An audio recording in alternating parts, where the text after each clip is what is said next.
Bonjour à tous et bonjour à toutes. Je vais demander à tous les Azawadiens, qu'ils soient Touaregs, Arabes, Songhai, Peuls ou autres, de venir me rejoindre ici, s'il vous plaît.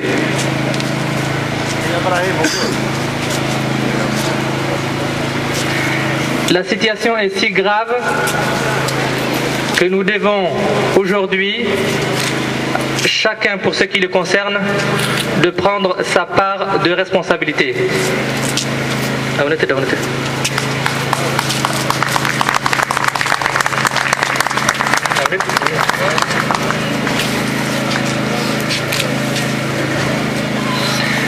Tout d'abord, je voudrais commencer par remercier tous les frères et sœurs Amazirs, où qu'ils soient, et quel que soit leur acte de soutien à l'Azawad dans toute sa diversité.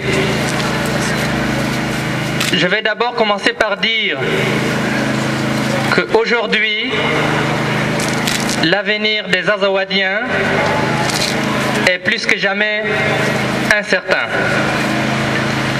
Si nous remontons un petit peu dans l'histoire, nous allons savoir que le peuple de l'Azawad, divers qu'il soit, s'est battu à toutes les époques de l'histoire pour une seule chose, unique chose, son droit d'exister différent et complémentaire. Il n'y a pas d'Azawadiens qui ne veulent pas l'existence des autres Azawadiens.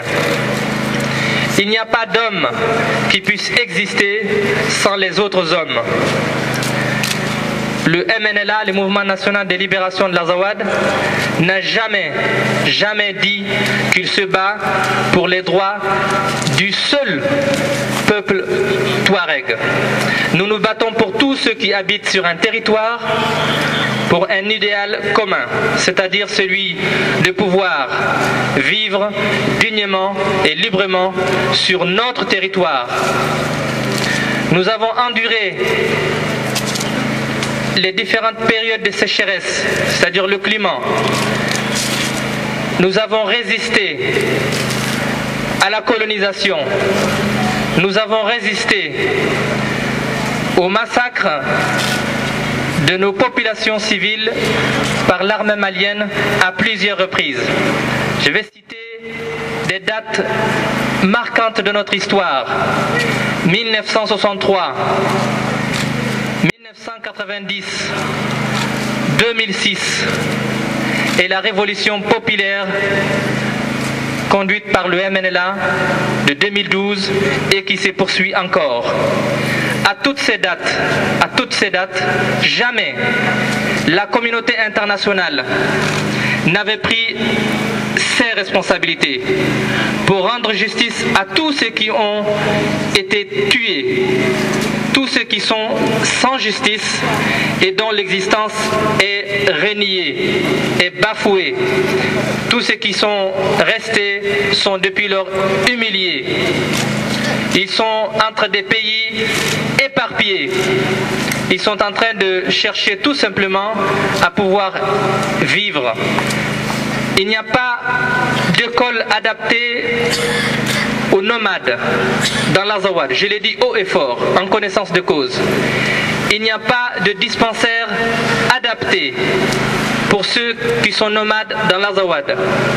Il n'y a pas suffisamment d'infrastructures pour les villageois, les sédentaires qui sont dans l'Azawad.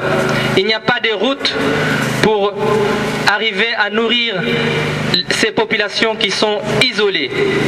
L'État malien a toujours monté les communautés, c'est-à-dire les ethnies, les unes contre les autres. À l'intérieur de ces ethnies, de ces communautés, elle les a montées les unes contre les autres. Nous n'avons aucun problème avec nos frères et sœurs, quelle que soit leur couleur, quelle que soit leur ethnie, quelle que soit leur religion et quel que soit leur mode de vie, qu'ils soient nomades ou sédentaires. Nous demandons tout simplement aujourd'hui, encore une fois, à la France, comme l'a si bien dit le patriarche de Kidal, Intala Ag Attaher, il y a quelques jours en adressant un courrier à la France. Vous êtes venus nous trouver sur notre territoire, vous nous avez colonisés et en partant vous nous avez mis entre les mains du Mali que nous n'avons pas choisi. Maintenant vous êtes revenus. Comme vous êtes arrivés, ne partez pas sans régler les problèmes. Et c'est ce que je dis à la France. C'est cette France de la révolution de 1789 qui a la responsabilité aujourd'hui de permettre que la révolution de 2012 menée par le MNLA puisse aussi arriver à destination, c'est-à-dire ce que la Révolution française de 1789 voulait, tout simplement les droits de l'homme et le droit d'exister et le droit de vivre librement et dignement. C'est tout ce que nous demandons et rien d'autre que ça.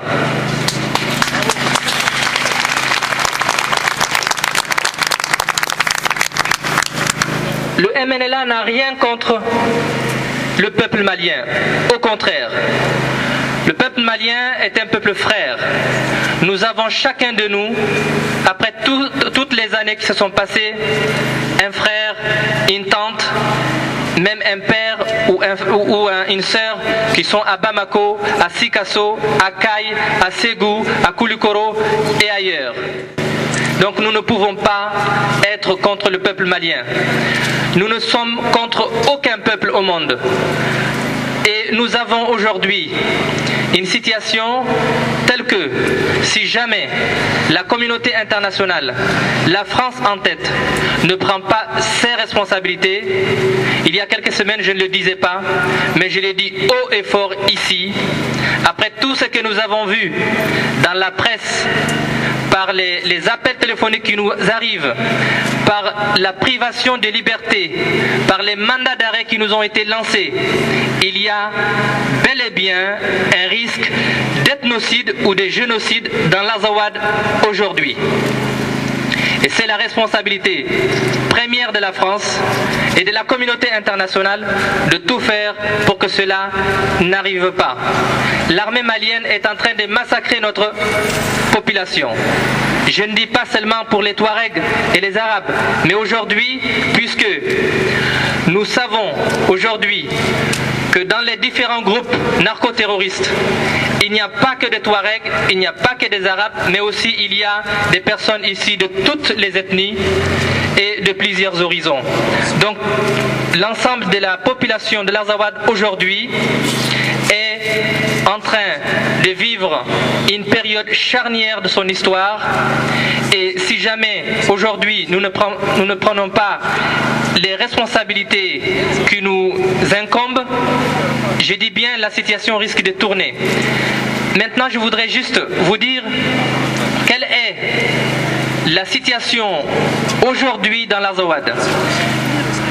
Le 10 janvier 2013, les différents groupes narcoterroristes qui étaient dans l'Azawad et qui sont partis pour attaquer le sud, pour attaquer Konna et Diabali pour aller vers Bamako, ont été stoppés par l'armée française le 11 janvier 2013.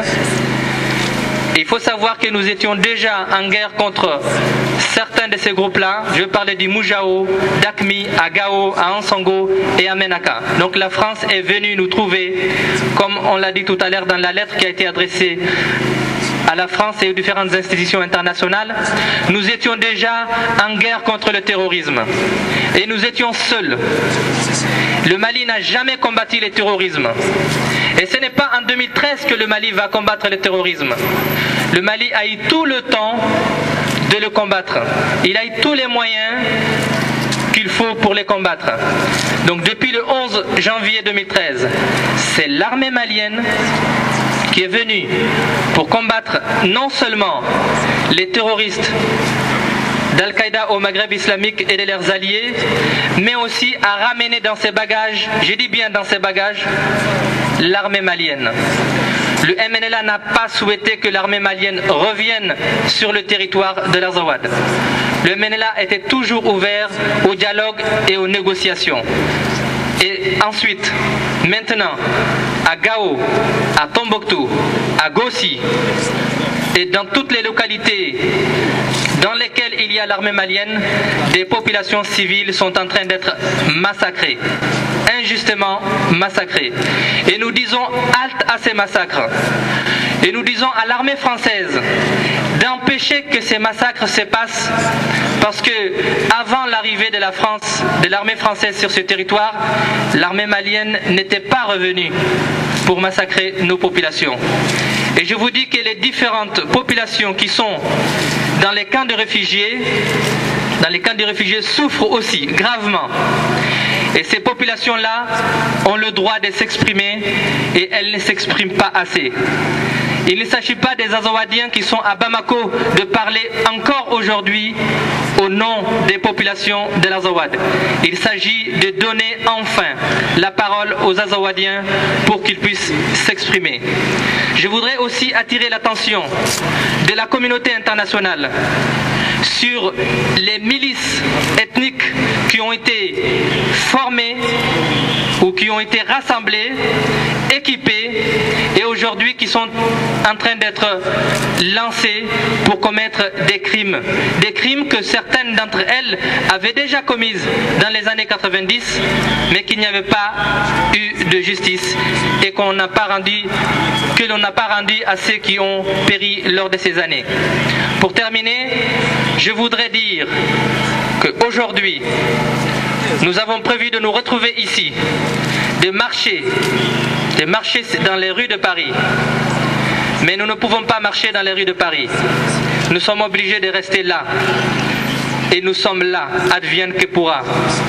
Nous avons une pensée, je voudrais juste qu'on ait une pensée très forte pour ceux qui ne sont pas là, qui voulaient être parmi nous, qui voulaient dire non à l'oppression, non à la privation des libertés et oui à la démocratie, oui à la liberté pour tous.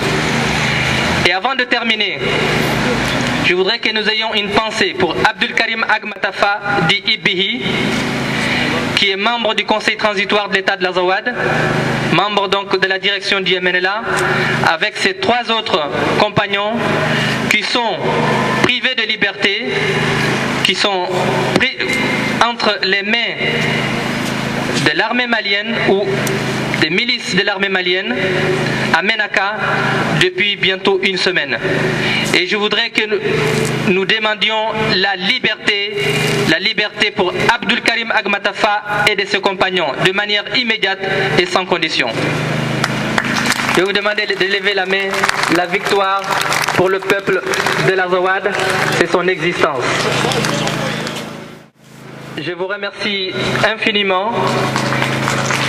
Je remercie tous ceux qui sont là et tous ceux qui ne sont pas là. Nous avons besoin de chacun de nous, chacun pour ce qu'il peut, pour que la liberté puisse vaincre sur l'oppression, sur ce qui se passe actuellement dans l'Azawad. Merci beaucoup. Azawad, s'il vous plaît. Vive l'Azawad. Vive la liberté des peuples. Merci beaucoup. Azawad libéré, Azawad libéré, Azawad libéré, non, libéré, Azawad libéré, Azawad libéré, Azawad libéré, Azawad non au terrorisme, non au terrorisme sous toutes ses formes, non à Acme et tous ses alliés. Voilà, merci beaucoup. Merci à vous tous d'être venus. Merci au Congrès mondial Amazigh et à toutes les organisations Amazigh. Merci à François Alfonsi, à Messi Jacob, qui sont députés européens, qui nous soutiennent depuis très longtemps maintenant. Merci à Paul Molac, député français. Merci à tous les partis politiques et associations qui soutiennent le peuple de l'Azawad dans toute sa diversité. Je vais bien dire dans toute sa diversité. Merci beaucoup.